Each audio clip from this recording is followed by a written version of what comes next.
আমার দেশের গরিব দুঃখিনী আস্ত মানুষের বিরুদ্ধে তার বুকের উপরে হচ্ছে গুলি। আমরা পাকিস্তানের সংখ্যাগুরু लड़ोगे मरोगे और जदोजहद करोगे। I can tell you one thing, man. I'm the man. I'll take the tank over my body. You'll see my dead body are alive. You are very good.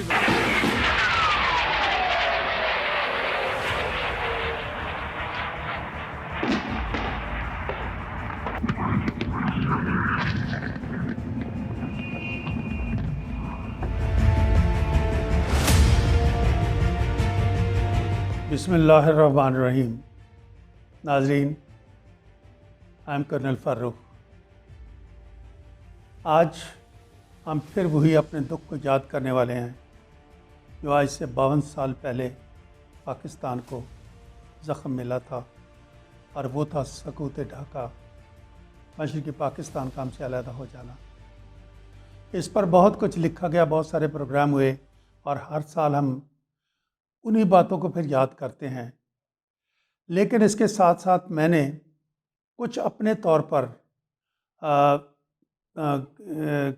Study किया, और उस पर मैंने फिर 2 किताबें लिखी। एक मेरी किताब पहले जो मैंने लिखी वो थी बिछड़ गए। इस पर शायद आपने ड्रामा भी देखा होगा, और ये मौजूद है 14 एपिसोड का ड्रामा इस वक्त भी मौजूद है उस यूट्यूब पर। उसके बाद दूसरी किताब मैंने इस पर जो लिखी वो थी लॉस्ट फॉर एवर, ये उसका इंग्लिश वर्जन कह सकते हैं आप। ये मैंने भी लिखी। अब इसके बाद बहुत सारे लोगों ने इसको पढ़ा और बहुत सारे सवालात उठे जो मुझसे लोग पूछते रहे। मैं ख़ुद एक तालिब इल्म हूँ इस चीज़ का, एक सियासत का, सियासियात का, लेकिन चूँकि मैं वहाँ पर मौजूद था और मैंने किताब लिखी, लिहाजा ये मैं समझता हूँ कि उस जनरेशन के बचे कुचे लोगों में मैं जो शामिल हूँ, मेरा फ़र्ज़ बनता है कि मैं उन सवालों का जवाब दूँ। आज के प्रोग्राम इस साल मैं उन्हीं सवालों पर अपने आप को महदूद करना चाह रहा हूँ। मैं थोड़ा सा ये बता दूँ कि मेरा तजुर्बा वहाँ पर ये था कि मैं 30 सितंबर 1970 को वहाँ पर पहुँचा। ये मेरी पहली लैंडिंग थी मशरक़ी पाकिस्तान में। वहाँ पर मैं ईस्ट पाकिस्तान राइफल्स में मुझे तैनात किया गया सेकंडमेंट पर, और I was there in SG3 intelligence.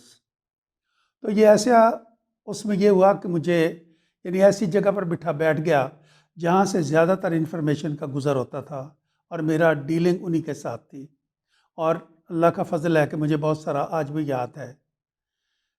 अब उसके बाद मैंने जो वहाँ से सफ़र अपना शुरू किया वो एंड तक मेरा चलता है।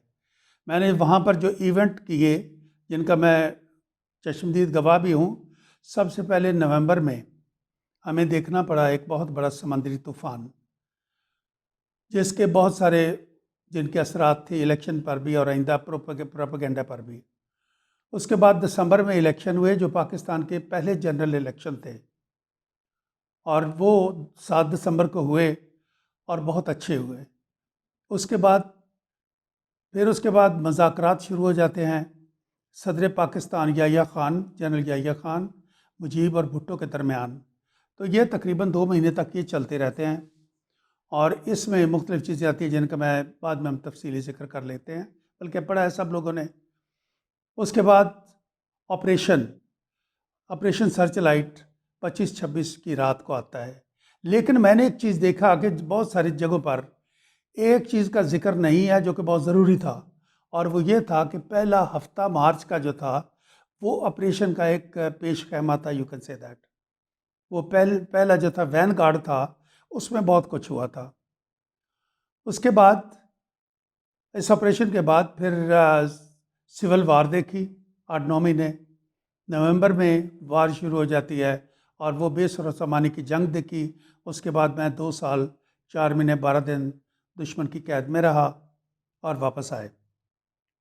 लिहाजा मैंने उस वक़्त से, जब कि सब कुछ नॉर्मल लगता था, वहाँ से लेके जब दूर जा चुके थे वहाँ तक मैंने इन तमाम चीज़ों को देखा, पढ़ा और इसमें शमूलियत की।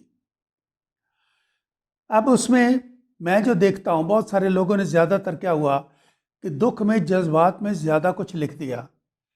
हर एक दूसरे, जैसे को पॉलिमिक्स कहते हैं ना, एक दूसरे पर एतराज़ करना, जैसे हारी हुई टीम एक दूसरे पर एतराज़ धरती है और एक दूसरे के ऊपर कैरेक्टर पर, एक दूसरे के ऊपर काम पर एतराज़ और इस तरह करके, लेकिन जज्बाती तौर पे ज़्यादा था और बहुत सारी चीज़ों को उसको शामिल नहीं किया गया। इस इतने बड़े सानहे पर एक ही रिपोर्ट बनी और वो कमीशन बैठा और वो हमूद रहमान कमीशन था। जैसे समूद रहमान को ये टास्क दिया गया, अब उसमें भी मैं उसको भी समझता हूँ कि वो भी, उसमें भी जज्बातियत का रंग ज़्यादा है। कैसे? सबसे पहले तो उसके जो TOR थे, उसके TOR वो फोकस्ड थे। TOR ये सिर्फ कहते हैं कि ऐसे क्या हालात हुए 1970 और 71 में, जबकि पाकिस्तान आर्मी कॉन्टिजेंट को वहाँ पर हथियार डालना पड़े। तो ये फोकस जो था पूरा का पूरा आर्मी ऑपरेशन पर था। अब यहाँ दो चीज़ें आती हैं। पहली बात तो ये है कि 70-71 में ही ये अलहदगी नहीं हुई थी। होना ये चाहिए था कि ये किस तरह जुदा हुआ, मशरक़ी पाकिस्तान कैसे दो लख्त हुआ, ये होना चाहिए था। तो फिर आप पूरा का पूरा वो लेकर आते, तारीख को साथ लेके आते, बाकी पहलू भी, दीगर पहलू भी इसमें शामिल करते। एक तो ये हुआ। दूसरा, अगर सिर्फ ऑपरेशन का ही करना था तो फिर उसमें एक्सपर्ट होने चाहिए थे जो ये भी बताते कि वहाँ क्या तकलीफाती हो भी सकता था कि नहीं हो सकता था। फिर उसमें वो भी शमूलियत नहीं थी। तो एक तरह का ये आई वॉश बन के रह गया, या एक और इंस्ट्रूमेंट मिल गया बहुत लोगों को, जिसको हम हाथ में लेकर एक दूसरे पर कीचड़ भी उछाल सकते हैं और प्रॉब्लम भी कर सकते हैं। जैसे मेरे सफ़र के आगाज़ में बात कर रहा था, पहला सवाल जो मुझे लोग करते हैं वो कहते हैं कि जी आपको वहाँ पर पहुँचकर कैसा लगा, और कब आपको महसूस हुआ कि आप इन्हें इतने बुरे हालात में उतरने वाले हैं। ठीक है, समझने के लिए ज़रूरी है। मैं आपको बताऊं कि जब मैं वहाँ पर मैंने लैंड किया और मुझे अपॉइंट किया गया, तो मुझे 2 फाइलें दी गई। यानी 2 जगह पर मैं आपको बताऊंगा जहाँ मुझे ये महसूस हुआ। 2 फाइलें दी गई कि ये पढ़ के आप देख लें ताकि आप इसमें शामिल हो जाएं। वो फाइलें 1 जनवरी 1970 से स्टार्ट होती थी, यानी कोई 9 महीने का तकरीबन उसमें अकाउंट था।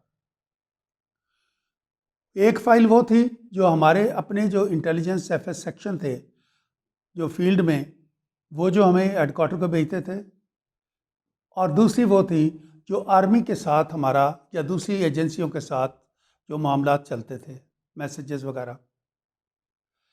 मैं जब वहाँ गया तो जैसे नौजवान अफसर होते हैं, नई जगह पर बड़ा अच्छा लग रहा था मुझे, माहौल सब कुछ अच्छा ही लग रहा था।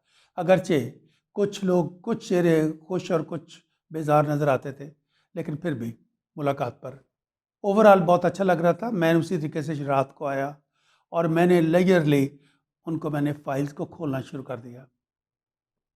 तो जैसे जैसे मैं वर्क उलटता गया, मैं उठकर बैठता गया, क्योंकि वो चीज़ें दर्ज थीं जो हमने मगरबी पाकिस्तान में सुनी ही नहीं थी।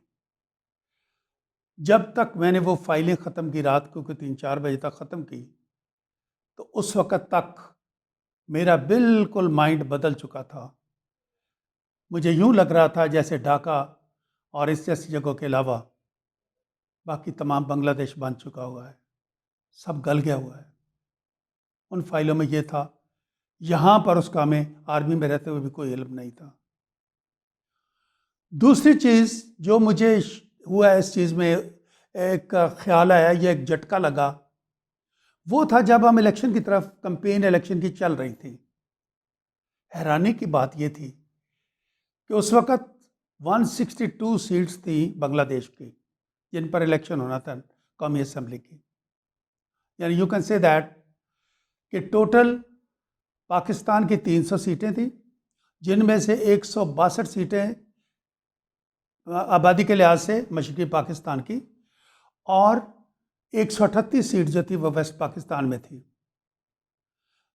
मुझे हैरानी ये हुई, उस वक़्त थोड़ा सा एहसास हुआ, जो कि बाद में उसका एक असर जो इंसान जैसे मैच्योरिटी में फील करता है।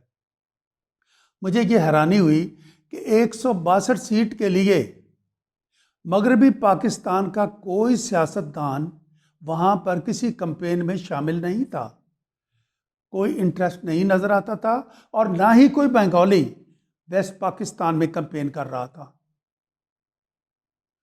मतलब कहने का ये है कि इलेक्ट तो वहाँ के लोग नहीं होना, लोकल नहीं होना होता है जो MNA बनते हैं, नुमाइंदे जो बनते हैं, लेकिन उसमें पार्टियां शमूलियत करती हैं तूलो अर्ज से मुल्क के।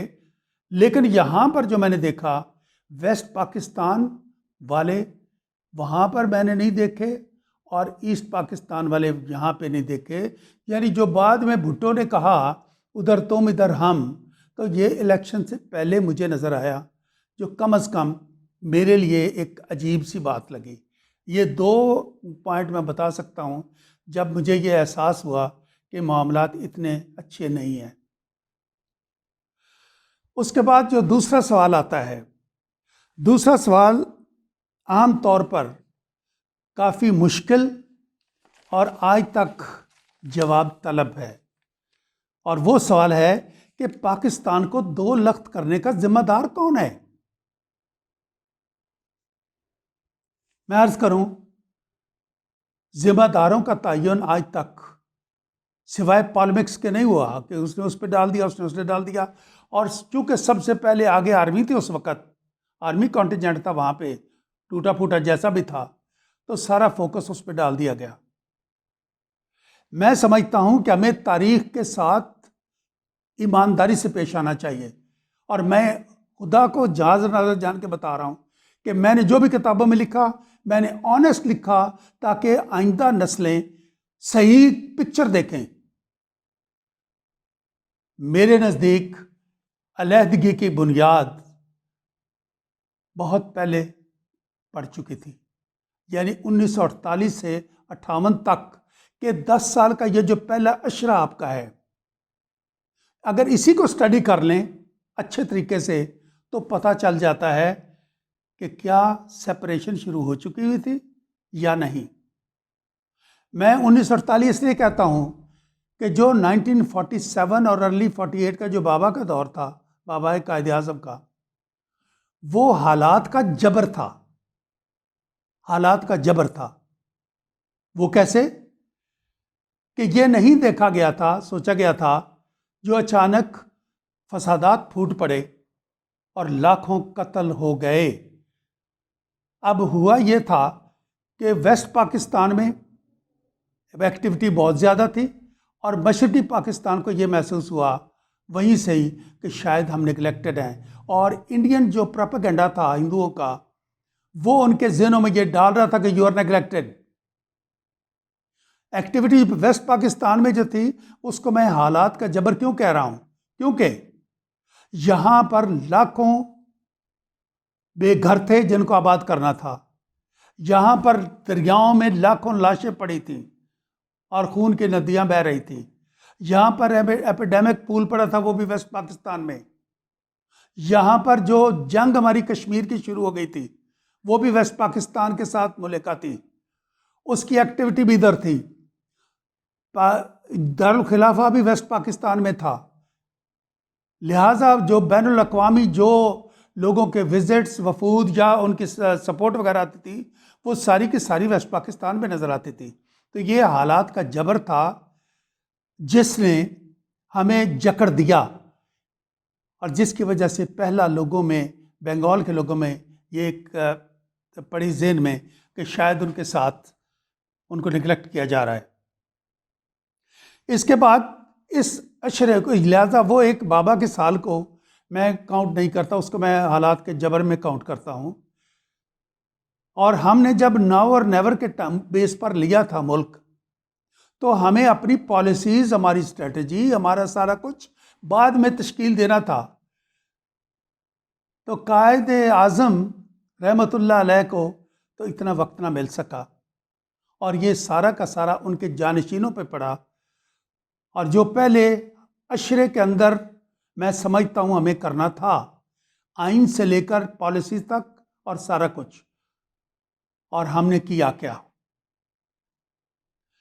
हमने ये किया कि शुरू से ही हमने तमाम, हमारे जो लीडर थे वो ज़्यादातर फ्यूडल थे इस इलाके में, और उनकी अपनी एक फ्यूडल से आप जमहूरियत का तकाजा करें, ये ऐसे ही है कि जिसके डीएनए में वो नहीं होती, जमहूरियत नहीं है, तो वो क्या देंगे आपको।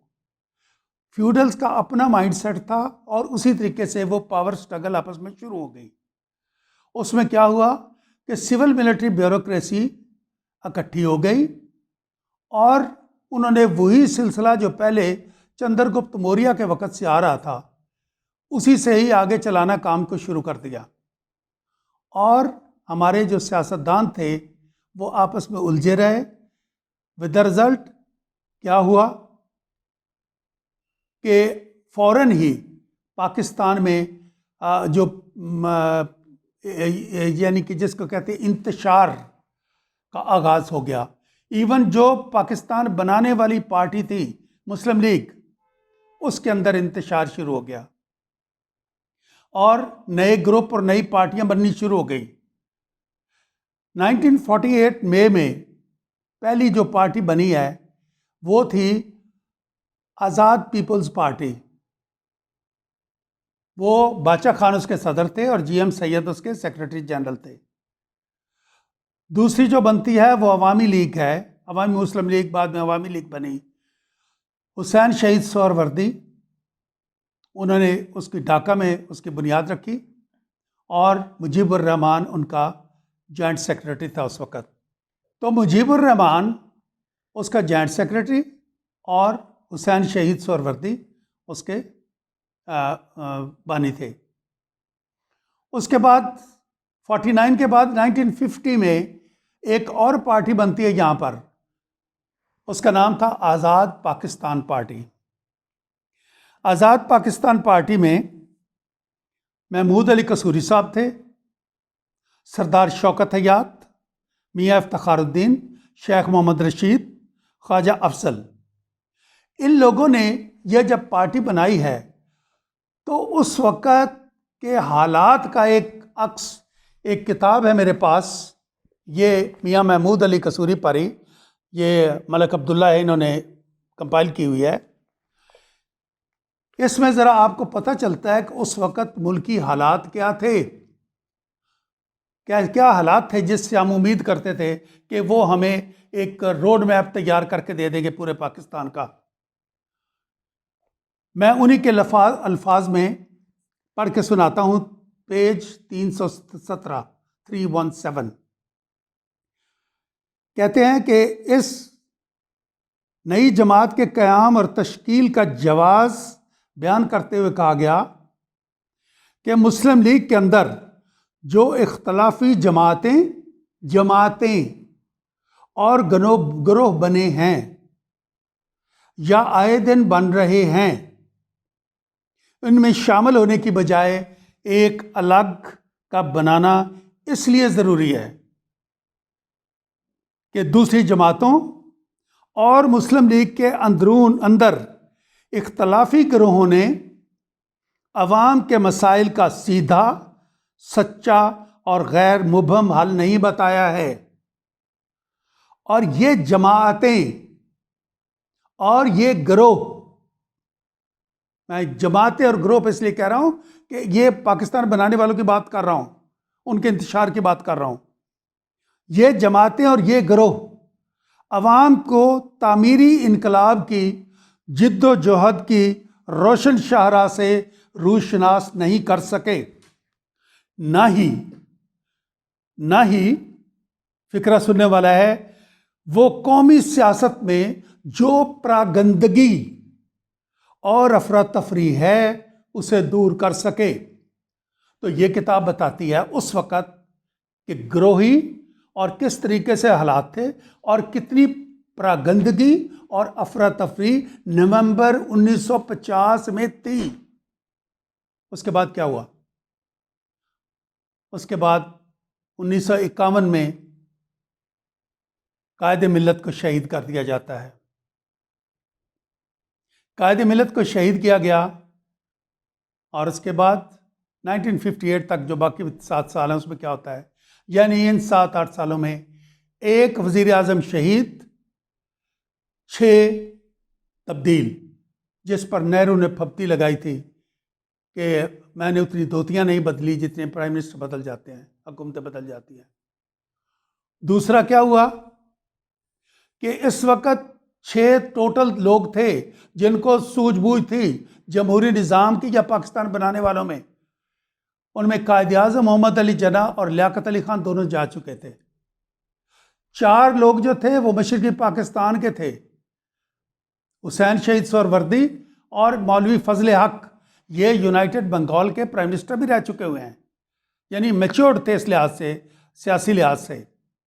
ख्वाजा नाज़मुद्दीन और उनके साथ मौलवी तमीज़ुद्दीन और मौलाना भाषानी, इन लोगों को जो मैं पहले कंडीशन बताता हूँ उन्होंने मजबूर कर दिया कि मशरक़ी पाकिस्तान में जाकर अपनी पार्टियां बनाएं। लिहाजा इधर जब ये गेम चल रही थी पावर की, उधर मशरक़ी पाकिस्तान में वो पार्टियां बना के उन तमाम पार्टियों का जो मंशूर था वो 2 पॉइंट पे था, रीजनल ऑटोनॉमी और उसके बाद लैंग्वेज। उनमें इख्तलाफात नहीं थे। ये एक ऐसा मसला था जो बाद में आगे बनकर बहुत बड़ा फ्रेत बनकर सामने आता है। और हमने इस अशरे में क्या किया, जमहूरियत का पौधा लगाना चाहिए था, नर्सरी बनानी थी, लेकिन यहाँ के जो हमारे सियासतदान थे उस वक़्त के, उन्होंने क्या किया, उन्होंने मिलकर ब्यूरोक्रेसी को अपने ऊपर मुसल्लत कर लिया। यानी गवर्नर जनरल जिसके पास उसके वाइसराय वाली पावर्स थी, जो कि प्राइम मिनिस्टर को कान से पकड़ के हटा भी देता था, बना भी देता था। गवर्नर जनरल गुलाम मोहम्मद को बना दिया, ब्यूरोक्रेट को। कुछ 4.5 साल वो उसने लगाए। He was followed by another bureaucrat, Sikandar Mirza. Major general जो कहते हैं वो गलत है, वो सिर्फ कैप्टन रहा था ब्रिटिश उस वक्त रॉयल आर्मी में 1920 से लेकर 1924-25 तक। उसके बाद he was transfer to bureaucracy, और वो वैसे काबिल था, ब्यूरोक्रेसी में काबिल अफसर था, उसको बना दिया गवर्नर जनरल। और उसके बाद उससे फिर अयूब खान टेक ओवर करता है। इस दौरान जो ये कहना है कि जी जमहूरियत को अयूब ने शब खून मारा था, गलत है मेरी नज़र में, क्योंकि जमहूरियत थी ही नहीं तो शब खून किसे मारा गया। ये उस सिविल मिलिट्री ब्यूरोक्रेसी का तसलसल था अयूब, जिसने ये टेक ओवर किया। और इस दौरान हमने क्या किया, इस दौरान कोई ऐसा कागज नहीं मिलता, मुझे कोई ऐसा एफर्ट नहीं मिलती जिसमें ये लगे कि हमने क्या आइन का तो हर बंदा स्टोरी जानता है कैसे बन रहा था। तो कोई और भी पॉलिसी जो ईस्ट और वेस्ट को करीब करने की जो भी मिलती है, वो ऐसी कहानी मिलती है जिससे कि दूर हो रहे थे, करीब नहीं हुए। और 1957 में मौलाना अब्दुल हमीद भाषानी ने, जिसकी एफर्ट से, दरवेश आदमी था वो, उसकी एफर्ट से सिलट लिया था हमने, आसाम से छीना था। ये मौलाना भाषानी का काम था। उसने फिर बाय बाय पाकिस्तान का नारा लगा दिया। तो ये जो बाय पाकिस्तान का नारा है, ये 1957 में लग गया था। इससे पहले कि आर्मी का अमल दखल ज्यादा आता। मैं इसलिए कह रहा हूं कि ये सारा का सारा, मैं किसी को, मैंने पहले आपको कहा है कि मैं ऑनेस्टली आपको सही बता रहा हूं। मेरे किसी को एतराज़ हो, बजाय मुझ पर कोई एतराज़ करने की बजाय बेहतर यह है कि तारीख में देख लो कि ये वाक़यात दुरुस्त हैं या गलत हैं। क्या आपको कुछ और मिलता है इन 10 सालों में? हाँ, एंड पर एक चीज़ हुई जो कि नून साहब और उनमें बहुत काम किया है बेगम वकारुन्निसा नून ने, जो ये हमारा गवादर हमने लास्ट डेज में हासिल किया इस दौर में। इसके अलावा कोई ऐसी चीज़ नहीं थी जिस पर हमारी बुनियाद उस्तवार होती। तो जिस कौम के पहले 10 साल इस तरह इकट्ठे होने की बजाय दूर होने में गुजर जाएं, उसके लिए अगले वाले साल भी मुश्किल होते हैं। इसके बाद आर्मी का जब मार्शल लॉ लगता है 1958 में, तो उसके बाद क्या होता है कि वहां पर बंगाल में ये हो जाता है कि जी पहले भी वेस्ट पाकिस्तानी डोमिनेंट थे, अब तो पक्के आ गए, ये नहीं चाहेंगे। ठीक है। उसके बाद जब वो अयूब का फिर वो इलेक्शन होता है, जो इलेक्शन की बात करते हैं, उसमें भी वहां पर रुझान जो था वह एंटी अयूब था, और उस वजह से मोहतरमा फातिमा जिन्ना को वहां पर काफ़ी पजीराई मिली। हालांकि आज तक मुझे यह जवाब नहीं मिला कि मादरे मिल्लत जो कि कायद आज़म के साथ साथ रही, उन पर किसने पाबंदी लगाई थी कि 48 से लेकर 64 तक उनको बयान तक की इजाज़त नहीं थी कुछ देने की। वो बयान तक नहीं दे सकती थी, कि रेडियो पाकिस्तान पर उनकी तकरीर नहीं आ सकती थी। उन्होंने एक किताब लिखी 1955 में, माई ब्रदर, वो पब्लिश नहीं होने दी गई। किसने? वही लोग थे जब जिन्हें पता चला कि अब इलेक्शन में अब अयूब का मुकाबला हम नहीं कर सकते, तो वो उनके पास गए। उन्होंने कहा कि मादरे मिल्लत, आप हमारी माँ हैं, पाकिस्तान का मामला है और आप इसके लिए आगे तशरीफ़ लाएं। उस वक़्त 72 साल उनकी उम्र थी, 16 साल उनको पाबंद इवन बोलने के पर भी पाबंदी थी, और उसके बाद वो हालात नहीं थे जिनसे वो जीत सकते।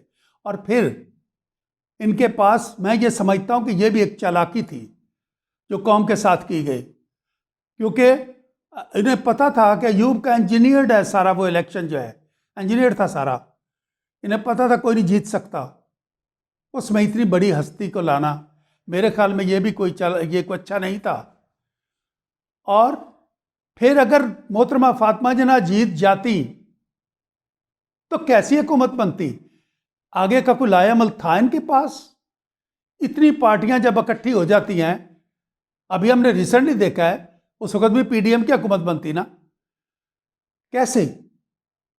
तो मेरा मतलब कहने का ये था कि ये सारी खेल जो खिलवाड़ होते आए हैं, ये हमारी बुनियाद को कमज़ोर करते गए। और आगे चलते हैं। 1965 का जंग, यहाँ पर एक उस वक़्त तक ये था कि defence of east lies in the west, ये स्ट्रेटजी थी हमारी।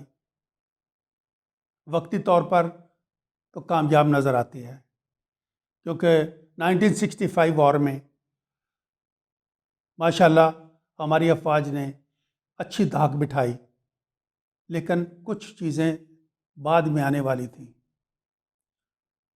और वो ये थी कि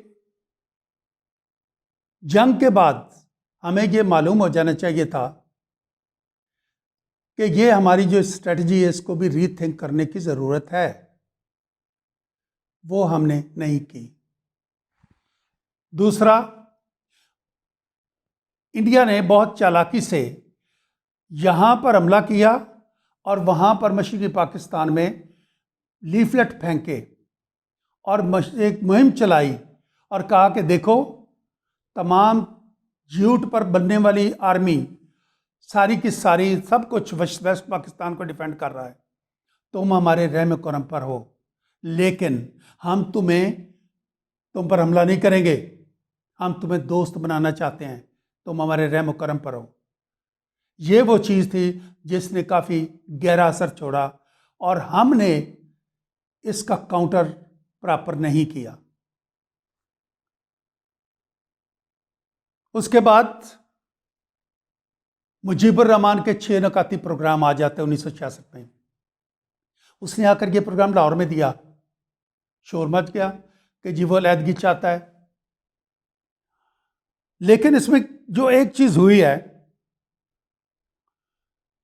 वो ये था कि ये जो बंगाली ऑलरेडी एक तरह के थे, 2 पॉइंट पर तो मैंने कहा ना वो आ रहे थे कि लैंग्वेज और रीजनल ऑटोनॉमी का, तो वो सारे के सारे मुजीब के गिर्द जमा हो गए 6 पॉइंट की वजह से।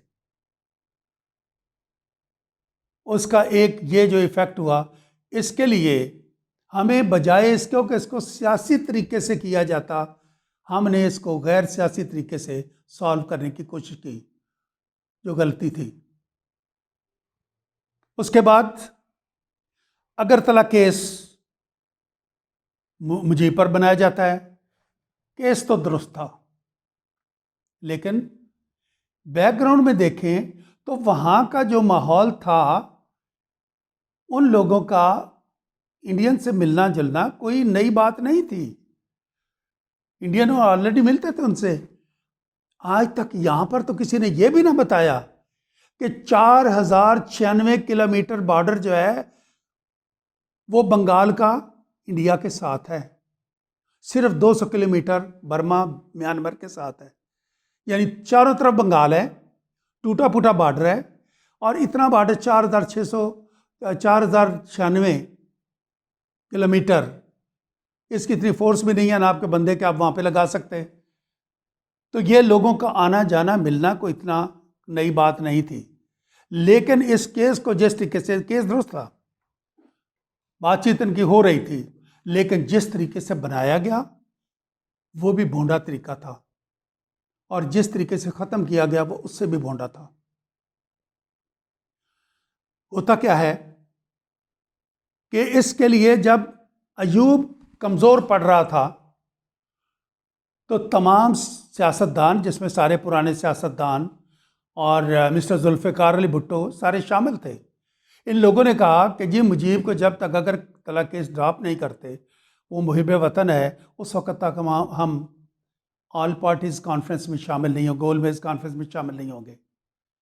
लिहाजा अयूब ने इस केस को ड्रॉप किया, मुजीबुर रहमान को पैट्रियट डिक्लेयर किया गया और वो नॉर्मल बात में आ गया। लेकिन अगरतला केस ने मुजीब को एक इंतहाई ताकतवर लीडर, बल्कि यूं कहें कि मुकम्मल तौर पर बंगाल का तर्जमान बना दिया। इसकी जो हकीकत थी, इसका जो काउंटर लेना था, देखिए साथ साथ आपको मेजर लेने पड़ते हैं, वो इनफ नहीं थे। और वो यही मैं कह रहा हूँ बार बार कि सियासी मामलात का सियासी मेजर ही होते हैं, और उसमें जब सियासतदान ज़रूरत पड़े तो बिखर जाएं, और ज़रूरत पड़ गए तो इकट्ठे हो जाएं और कहें कि जी अब ये पैट्रियट है तो फिर पैट्रियट कबूल करो ना। ये 1969 में जब होता है तो this brings Mujib to the four front.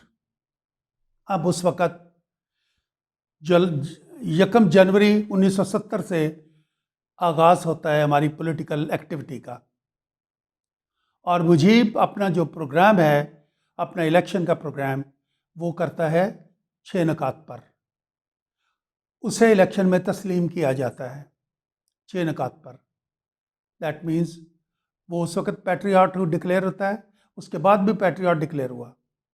उसके बाद वो कैंपेन करता है मशरक़ी पाकिस्तान में, जो मैंने आखिरी दिनों में देखा है, उसे कैंपेन की ज़रूरत ही नहीं थी। ये बिल्कुल गलत है कि किसी ने वहाँ किसी को पैसे दे के, या किसी को इवन मौलाना भाषानी पे भी इल्ज़ाम लगता है, ऐसा कुछ नहीं था। लोग इतने मोटिवेटेड थे कि उस वक़्त मुझे भी लीडर था। मैंने इलेक्शन वाले दिन जाकर देखा है, खुद मैंने जाकर उन इलेक्शन कई जगहों पर गए हम, लोग इंतहाई खुशी के साथ लगे हुए थे। हाँ, पहले उन्होंने इसी साल के जो पहले जब ये एक्टिविटी होती है, तो इन्होंने इतने ताकतवर ये हो चुके थे अवामी लीगर कि इन्होंने किसी को उगने नहीं दिया। ये जमात इस्लामी के साथ इनको जलसा नहीं करने दिया वहाँ पर। मौलाना मौदूदी भी बगैर तकरीर किए वापस आ गए थे। ये सबसे ताकतवर वहाँ पार्टी थी हमारी। बाकी लोग भी ये कोर्सिव मेथड वो यूज़ कर रहे थे, लेकिन स्टेट में जो लोग बैठे थे वो उनको नहीं रोकते थे, क्योंकि वो स्टेट वाले जो थे ना, लॉ एंड ऑर्डर वाले, वो उनके साथ थे।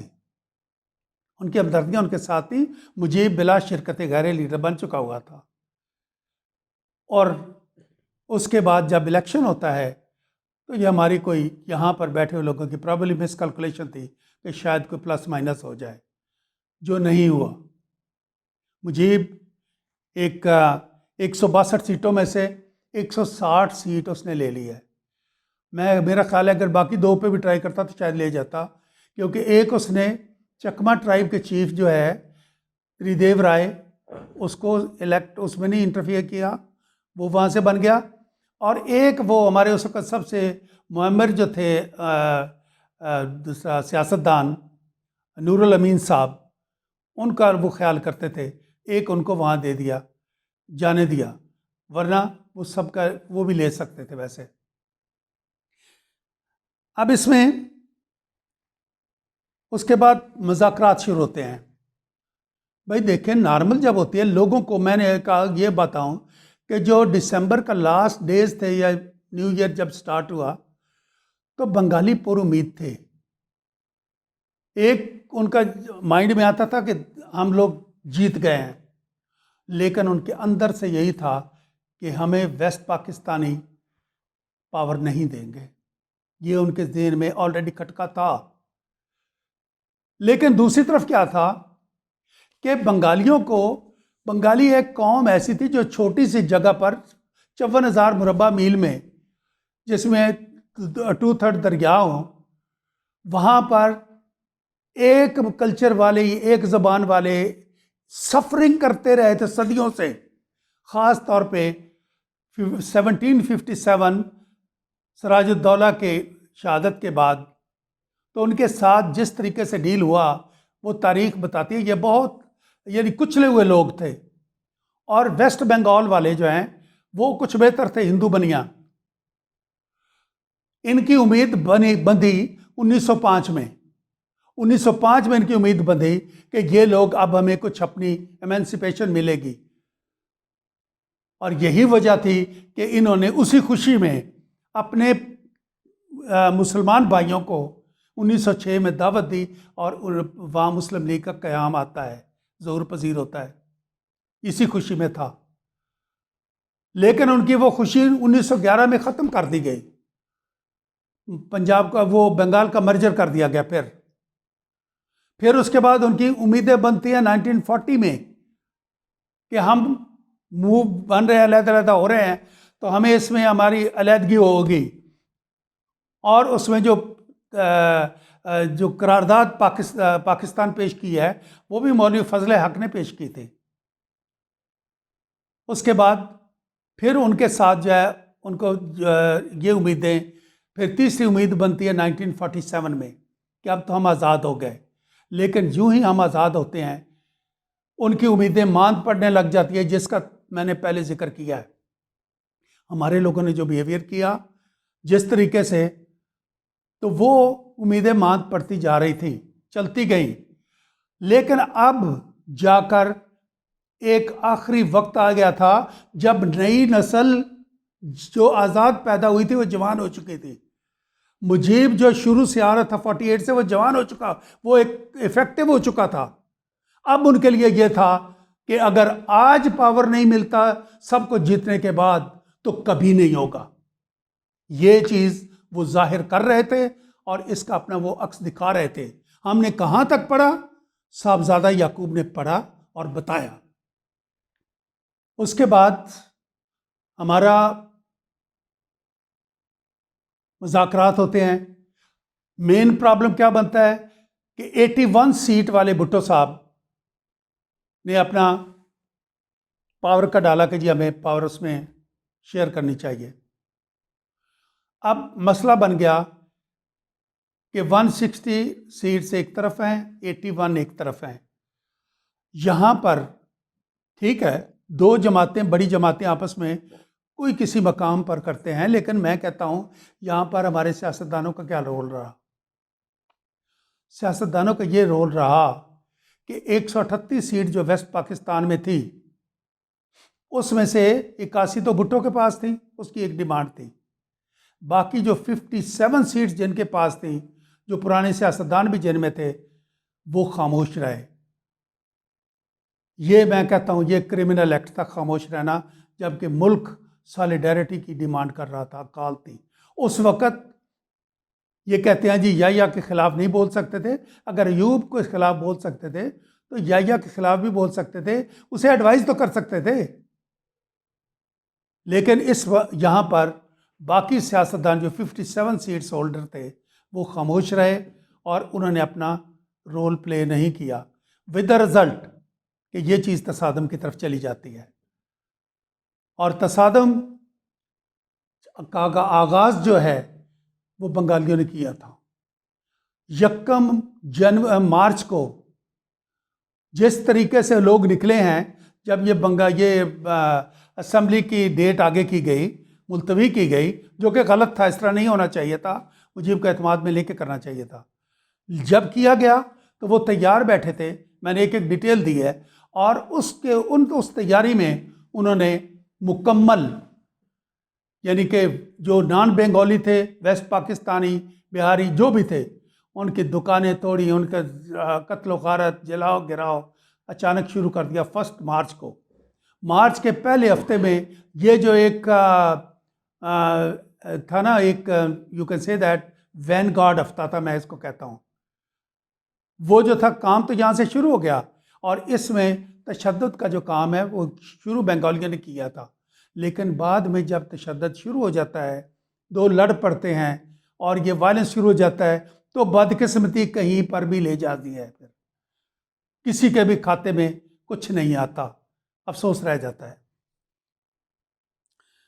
तो मैं यहाँ तक आपको ये बताया कि उस ऑपरेशन तक, ऑपरेशन के बाद खुल्लम खुल्ला बगावत हो गई, सिविल वार हुई, हिंदुस्तान बीच में पड़ा, एंड दैट्स हाउ हमारे पास 9 महीने तक हमारी कोई रीइंफोर्समेंट नहीं हो रही थी, बुरी हालत थी, ना जहाज़, ना हमारे पास बड़ी गनें, ना हमारे पास टैंक, ना ट्रेन लोग। ये भी मैं बता दूं कि ये चाहते थे, इंडिया का ख्याल था कि हम बहुत सारे लोग वहाँ पर भेजते, तो ये था कि दोनों साइडें वीक हो जाती। अगर यहाँ से 2-4 डिवीजन सब कुछ भेज देते तो यहाँ भी ये भी वीक हो जाता। तो इस वास्ते करके हमें वीकनेस जो थी उसको कहीं बैलेंस करना था। हम वाकई इस काबिल नहीं थे उस वक़्त कि 2 फ्रंट पर लड़ सकते। लेकिन जब ये जंग मुसल्लत की गई और ये 21 नवंबर को उन्होंने हमला कर दिया था जसौर पर, उस दिन हमारे 6 टैंक और 2 जहाज़ भी मारे गए, और काफ़ी तक उनका जो है ना, उनकी कोर अंदर तक आ चुकी थी। तो ये जो चीज़ थी, ये वो फैक्ट्स हैं जो मैं हिस्टोरिकल आपके सामने रख दिए। अब आप इस पर तयन करें कि कौन कहाँ गलत था और कौन कौन जिम्मेदार था ना। यहाँ पर मैं सिर्फ ये आपको कहूँगा कि जब जिम्मेदारी की बात लेते हैं तो कहीं पर भी कोई ऐसा सिस्टम नहीं था जो करीब लाता। सिर्फ 1000 बंदा जो था वो डेली आता जाता था, जिनमें ज़्यादातर मुलाजम थे। ये तो इंटरेक्शन की बात थी, इससे काफ़ी नहीं था। मैंने खुद अगर आर्मी ने ज्वाइन करता तो शायद बंगाली कभी ना देखता। ये इंटरेक्शन की बात थी। हमारे एजुकेशनिस्ट बाद में मरसिया लिखते रहे, किसी ने टैगोर को ट्रांसलेट करके यहाँ नहीं लाया कि यहाँ के लोगों को वाकफियत हो, और इकबाल को ट्रांसलेट करके वहाँ नहीं भेजा ताकि वहाँ पे लोगों को हो। हमारे जर्नलिज्म वाले, उन्होंने सही बातें नहीं लिखी, ना ये तजवीज़ की हैं सही कि कैसे इसको लेके चलना चाहिए। ये जो था एलिमेंट अलहदगी का, इसको पहले आप कहते हैं उसको, वो तो शुरू से था 1940 में, यानी कि उसके आपके जो रेजोल्यूशन है उसमें भी 2 स्टेट्स बनती हैं। लेकिन बाद में हमने उसको कहा कि एक कंट्री में 2 states, you can say that. बाद में एक उसको कहते हैं कि टाइपिंग मिस्टेक। कायद आज़म मोहम्मद अली जना और वो उनके साथ जो उस वक्त लोग थे, सोहरवर्दी वगैरह, वो इतने वो नहीं थे इग्नोरेंट कि वो इसको भांप ना सकते। एक्चुअली मामला कुछ और था। ये मैंने बहुत पहले पढ़ा और मैंने उसको मानता भी हूँ। कहते हैं कि बाबा ने इनसे डिस्कस किया था, सोहरवर्दी वगैरह से इनकी डिस्कशन हुई थी इस बात पर कि भाई कितना अलहदा करना है। तो उस वक़्त सोहरवर्दी ने ये कहा था ये मैंने बहुत पहले पढ़ा था। सोहरावर्दी ने यह कहा था, ये कुछ सीक्रेट मीटिंग की जैसे रिपोर्ट्स आती हैं, सोहरावर्दी ने यह बताया था कि जी हम अगर यानी बंगाल वाले अगर आज़ाद हो गए तो हम हो सकते हैं, क्योंकि हम इकट्ठे 4.5 करोड़ लोग मेरे साथ हैं, हमारे साथ हैं, हमारा पाकिस्तान बन जाएगा। लेकिन हमारा अशर चूँकि चारों तरफ इंडिया है, हमें ये वही अशर होगा जैसे 1911 में हुआ था, इंडिया हमें नहीं छोड़ेगा। लेकिन अगर हम वेस्ट पाकिस्तान के साथ मिलकर एक कंट्री बनाते हैं तो इस सूरत में हमारी आवाज़ जो है 8.5 करोड़ की आवाज़ है और हम सरवाइव कर जाएंगे। लेकिन वेस्ट पाकिस्तान जो है, बकौल उनकी विजन के, सोहरावर्दी के, उन्होंने कहा कि वेस्ट पाकिस्तान का जो ताल्लुक है उसमें कल्लात अलहदा होना चाहता है, ऊपर वाली एजेंसियाँ अलहदा होनी चाहती हैं।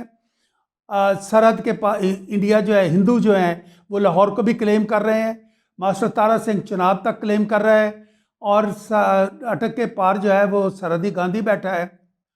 तो आपका जो 3.5 करोड़ का टुकड़े इस तरह बने हुए हैं, हम 4.5 करोड़ वाला पाकिस्तान बन जाएगा, हो सकता है वेस्ट पाकिस्तान बन ही ना सके। ये सोहरावर्दी ने कहा, और इन लोगों ने डिसाइड किया कि अब हम 8 करोड़ लोग बनते हैं, हम इकट्ठे होकर एक आवाज़ में मुल्क बनाते हैं। इनसे ब्रिटिश जा रहे हैं, इनसे भी जान छुड़ाते हैं और इंडियन से भी, और उसके बाद हम ये डिसाइड कर लेंगे कि हमें किस तरीके से कन्फेडरेशन करनी है, या एक रीजनल ऑटोनॉमी का जिक्र तो ये जो है राइट फ्रॉम बिगिनिंग आता है।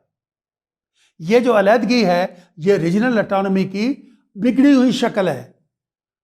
एक बदसूरत जो चीज़ होती है ना, वो उस सूरत में आई कि जब, हालांकि जो मुज़ाकरात हो रहे थे उसमें 24 तारीख को, मार्च को, जो भुट्टो, मुजीब और इनके मुज़ाकरात हो रहे थे, 24 मार्च 71 को भी मुजीब का आखिरी कन्फेडरेशन चाहे वो था, ऑप्शन था, ऑफर थी। तो लिहाजा अब ये सारी चीज़ें मैं कहता हूँ आप देखें कि हिस्ट्री क्या कहती है। बाकी तो बाद में जो ऑपरेशंस हुए हैं दूसरा, उसकी बात अलग आती है। तो हिस्ट्री किसको जिम्मेदार ठहराती है? एक कॉमन सवाल कि जी पाकिस्तान आर्मी पर बहुत बड़ा इल्ज़ाम है, कोई 30 लाख कत्ल करने का और रेप करने का और ऑल दैट। अब चूंकि मैं खुद उस फोर्स में शामिल था, मैं साफ ज़ाहिर है मुझसे ये शक किया जाएगा कि शायद मैं उसका उसी तरफ की बात करूंगा, लेकिन मैं ऑनेस्टली कहूँगा कि ऐसा नहीं था। पहली बात ये होती है कि मैं लोगों को कहता हूँ कि कौन सा इलाका पाकिस्तान का है जहाँ पर आर्मी इस तरह के ऑपरेशन में नहीं लॉन्च की गई, तो आपके सामने ये आर्मी है। क्या ये इस तरह करती है? कभी नहीं हुआ। इक्का दुक्का वाक़यात पीस टाइम में भी हो जाते हैं, किसी फोर्स में भी हो जाते हैं, वो वहाँ पर भी हुए थे जो कि जिनका सज़ाएं भी हुई, ऐसा कुछ नहीं था। दूसरी बात यह है कि जब आर्मी लॉन्च ऐसी जगहों पर होती है और ख़ुसूसी जब हार जाए तो उस वक़्त इस तरह के इल्ज़ामात हमेशा लगते हैं, पूरी दुनिया में, हमारे पर भी लगे। तीसरी बात, ये 30 लाख था या 3 लाख था, क्या था? शर्मिला बोश जिसने ये किताब लिखी और यहाँ पर बहुत मशहूर हैं, उसने ये कहा, यहाँ पर वो आई थी लाहौर में, तो मैं भी उसमें शामिल था जब उन्होंने एड्रेस किया, उनसे बातचीत हुई, तो उन्होंने कहा था कि तकरीबन 10,000 के करीब तो रेप केसेस वो असेस करती हैं। मैंने उनसे पूछा कि कितने लोगों को आप मिले हैं? उसने कहा कि मैं मिली तो किसी से नहीं हूँ। मैंने कहा था लोग मुझे मिले, लोग नहीं मिले, शायद वो शर्म करते हैं या वो नहीं इसमें जाना चाहते। तो मैंने कहा मोहतरमा, तो अगर मैं कहूँ कि आपने 30 लाख वाली जो कि अनबिलीवेबल फिगर थी उसको आपने बिलीवेबल फिगर में चालाकी से बदल दिया, तो क्या ये गलत होगा? कि आपने 10,000 का नाम लिया, हमारे लोग भी खुश होगा कि जी 30 लाख से जान छूटी, और नहीं था 10,000, आपके पास कोई ऐसी फिगर नहीं है।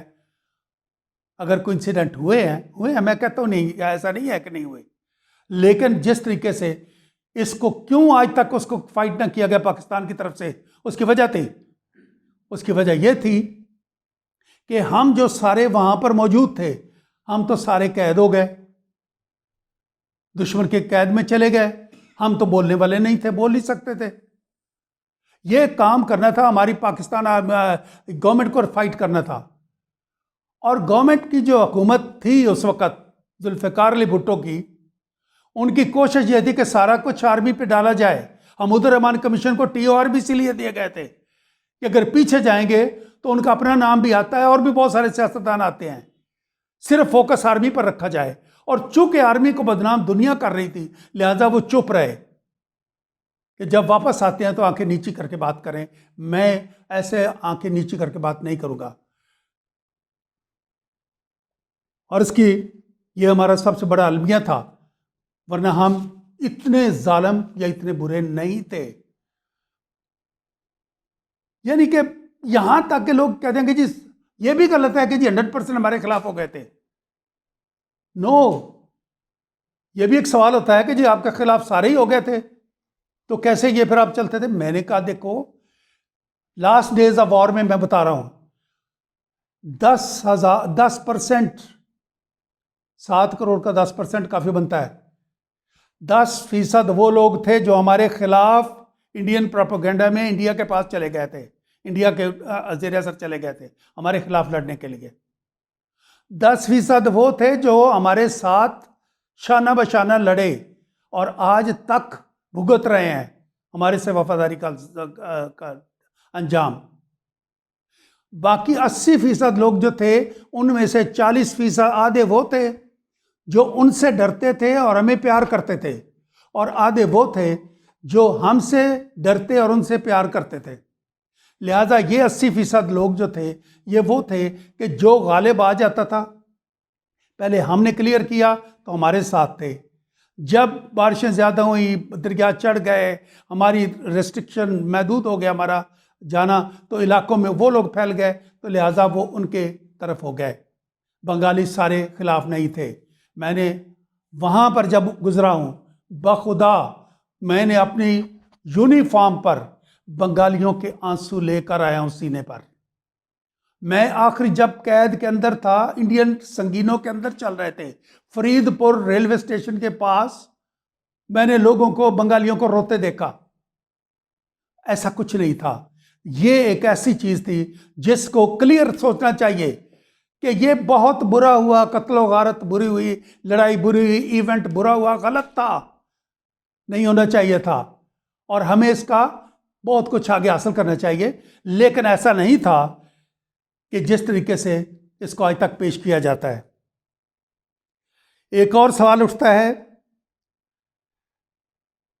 कि अगर मुजीब को बना दिया जाता प्राइम मिनिस्टर तो क्या मुल्क टूट जाता? जैसा कहा गया था कि जी वो अलहदा कर लेगा, कतन नहीं, ऐसा कुछ नहीं था।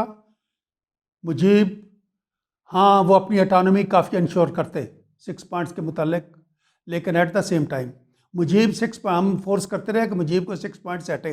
उस वक्त तक वो नौजवानों के लिए का एक हॉस्टेज बन चुका हुआ था, नहीं कर सकता था कुछ भी हमारे लिए। लेकिन उसके बाद अगर प्राइम मिनिस्टर बन जाता तो ये हालत ना होती। हम खैर दूर तो चले जाते, लेकिन हम टूटते नहीं।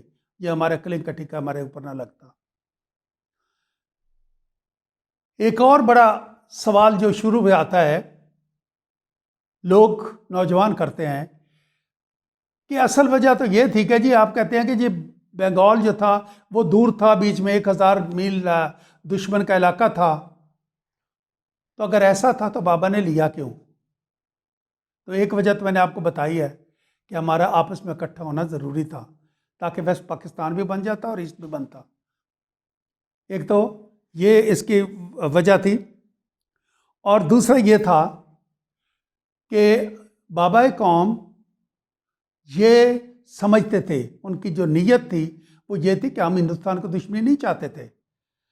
हमारा ख्याल था कि ये एक इस कदर हम दुश्मनी में नहीं जाएंगे, लेकिन हिंदुस्तान ने आज तक कभी कोई वक्त नहीं छोड़ा, कोई मौका नहीं छोड़ा जब वो हमारे खिलाफ जुल्म कर सकता हो, ज्यादती कर सकता हो और ना की हो। तो इसका आगाज़ उस वक़्त की पार्टीशन के वक़्त से शुरू हो गया और ये जो फासले बढ़ते गए और फिर एक इवेंट हुआ जिसके बाद फासला जो था 1000 के बजाय 5000 मील बन गया। वाया कोलंबो हम जाते थे, हमारे जहाज़, टूटे फूटे जहाज़ 5000 मील दूर कैसे करते।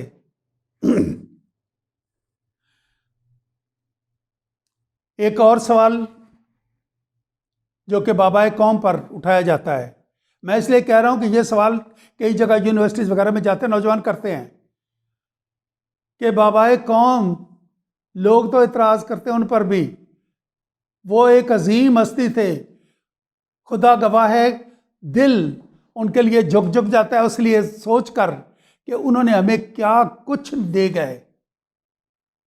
उन पर भी सवाल उठता है कि जी अगर बाबाए कौम वहाँ पर उर्दू का 1948 में उर्दू ना कहते बंगाल में, तो उसके लिए हमारा बेहतर होता, हमें शायद ये काम ना शुरू होता।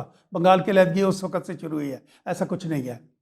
उसके मुतालिक भी मैंने थोड़ी रिसर्च की, तो मैं ये आपको बताऊं कि 25 फरवरी 1948 उस वक़्त की असेंबली की कार्रवाई को आप देखें, आर्काइव में जाएं और पढ़ें।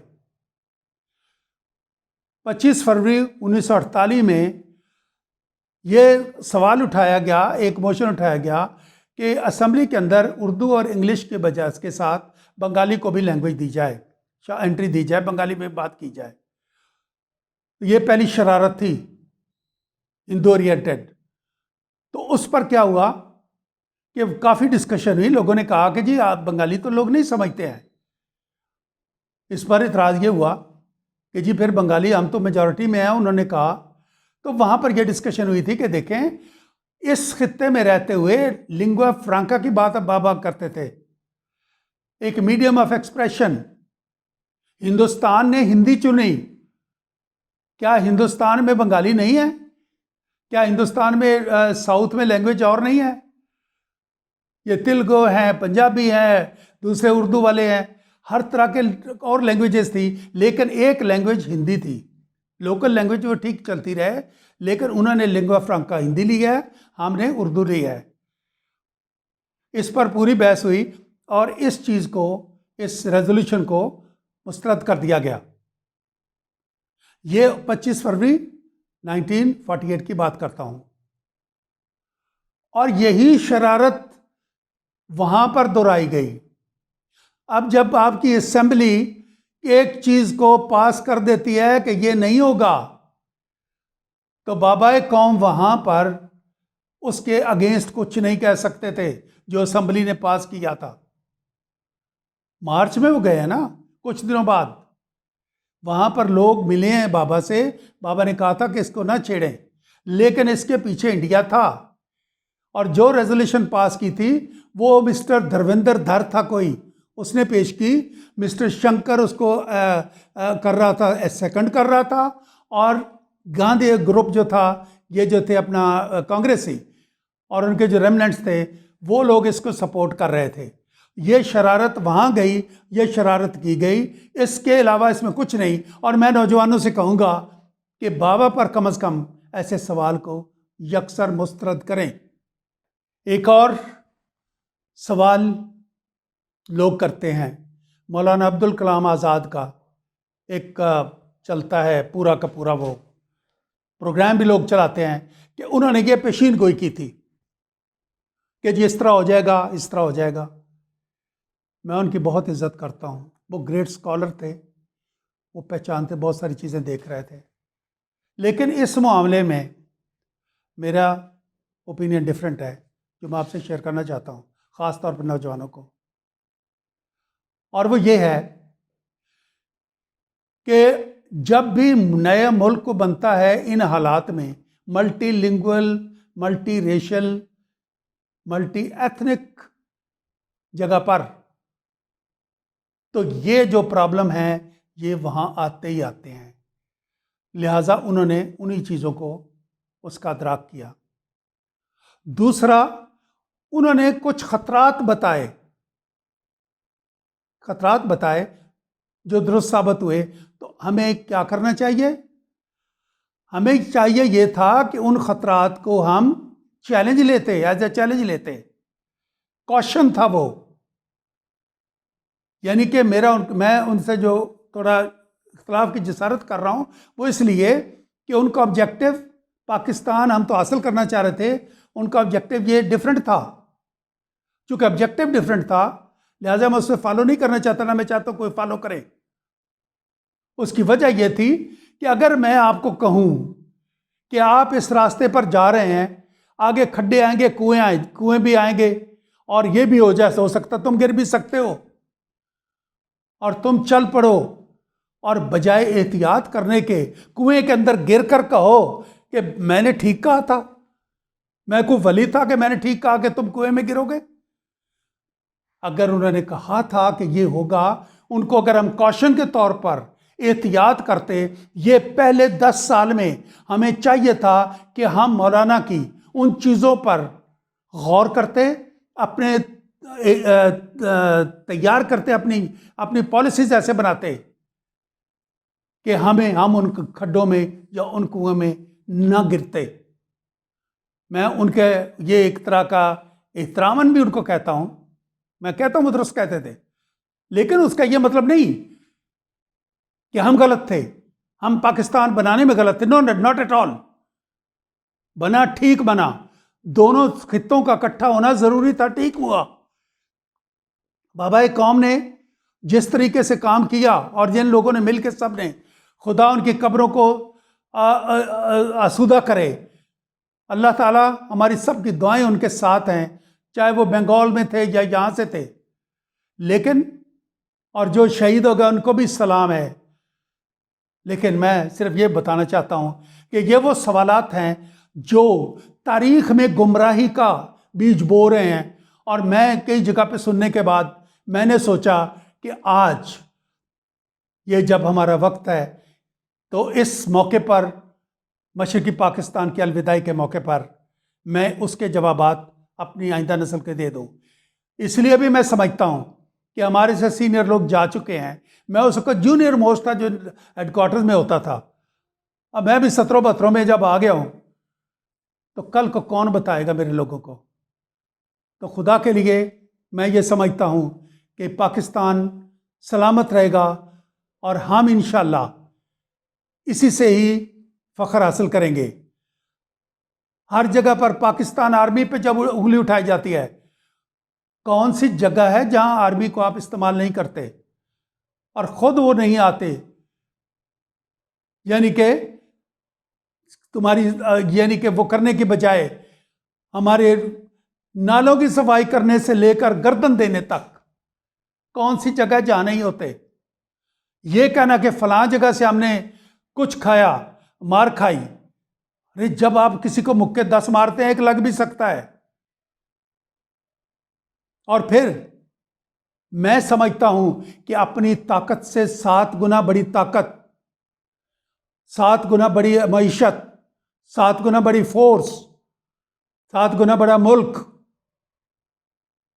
उनको रोके रखना, और उनको इतने सालों से, 76 सालों से उनको रोके रखना, उनको यानी कि उनके ईवल डिज़ाइंस को नाकाम करना, मैं इसे कामयाबी कहता हूं। पाकिस्तान आर्मी की बहुत बड़ी कामयाबी है। उसके बाद आते हैं कि जी हमने कोई सबक नहीं सीखा। सीखा है, मैं कहता हूं मैंने सीखा है। क्या सीखा? पाकिस्तान आर्मी, अगर इसका जो हमें जख्म लगा, पहला सबक यह था कि हमें पाकिस्तानियत एक दफ़ा और तरीके से जागी। हमने न्यूक्लियर पावर हम बन गए, उसका स्टार्ट किया और पावर बन गए। उसके बाद पाकिस्तानियत का टेस्ट हुआ।